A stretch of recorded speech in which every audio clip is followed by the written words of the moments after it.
I didn't grow up with money. We weren't rich by any means, but I knew I wasn't going to college. I knew that wasn't a reality, and I didn't really want to go to college. One of the things that I was very lucky in my life with is I knew exactly what I wanted to do. From the time I was a young age, I knew I wanted to be in the fight business, and people thought I was crazy. I worked in Boston at a place called the Boston Harbor Hotel. I was a bellman in there. I was 19 years old. I made good money. You know, there's some guys that get those jobs, and those are the type of jobs they you know, they're lifers. They want those jobs forever. And it's a good job. It's not a bad job. It just wasn't for me. And I was literally standing in the lobby one day, and I'm like, what the hell am I doing here? What am I doing here? This isn't me. This isn't what I want. And I walked out the front door, and one of my good friends, he's still one of my good friends today, says, what are you doing? I said, I'm quitting. When you get out of bed every morning, right, you get up out of bed, life is standing right there to kick you in the face. Ready, leg cocked, ready to go to kick you in the face. Because every day when you get up, bad shit's coming at you. Forget about work, your personal life, everything. Car don't start, the this, the that. Life is ready to get you. You know, and you gotta get up and you gotta fight through that bullshit every day. You have to. You gotta fight through all the shit that life throws at you. Then you get to a point where life's throwing a bunch of shit at you, now work's throwing a bunch of shit at you. You know, your business that you have to fight for every day. And you have to get up and you have to have that to get up and fight every day, man. Go for it. Just go for it. Believe me, I'm living proof that it can happen.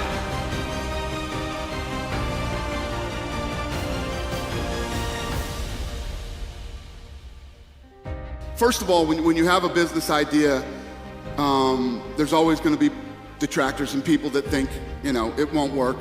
You're always going to have those people around you and in your life, even when you're successful, believe me. It gets worse when you're successful. Anything you do positive in your life and anything that's huge, it will immediately be surrounded by negativity, right? Immediately, get ready for it, because no matter how successful you become, one thing never goes away: negativity. Their opinion means nothing. Give it up there.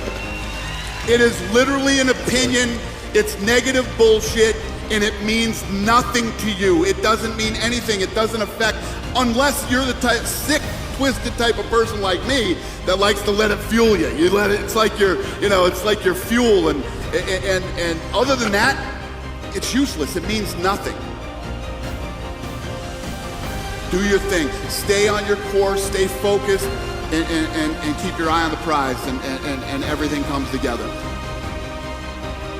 If you're looking for fuck you money, you're in the wrong place already. You already know you're not in the right place. I can't stand 3-day weekends. I hate 3-day weekends, man. I'm like, man, I want Monday to come again. That's how much I love what I do. If that's not your mentality every weekend when you're at home, like you're dreading Monday, man, stop. Stop and get another job, because you're in the wrong place. That's not healthy for you. And at the end of the day, it's really about that you love what you're doing, and it's about the journey, the people you're doing with it, that you're having fun, you're getting up every day, and you're all working toward the same goal, whatever it might be. It's a very fulfilling feeling. It really is a very fulfilling feeling, because I've been where most people have been. I've been in the shitty job that you're just trying to pay your bills and you're trying to make ends meet, and you're miserable. You're doing it because you have to do it, because you have to pay your bills, because you need money. Once you break out of that and you find what it is you truly love to do, it's really not work. It's actually fun, and you enjoy every day of your life. From what I've learned, and as I look back on my life, everything in life is about timing. Yes. It really is about timing. The right time, the right place, the right everything. And I also believe that you create your own timing in life too. What's the worst thing that can happen if you try? If the day that I walked out of that hotel, right, and I went to do this, it doesn't work out, I can go back and be a bellman again whenever I want to. You can always go back and do that. The worst part is not trying. You have to try. Nobody's ever going to do anything without trying. It's never the right time. It's never the right time. It's like, I can't now. I got this truck I just bought. I got payments on this friggin' thing. You know, I got this. If you do that to yourself, you'll never do anything. Forget the truck. Forget this. Forget that. Go for it. Just go for it. Believe me, I'm living proof that it can happen.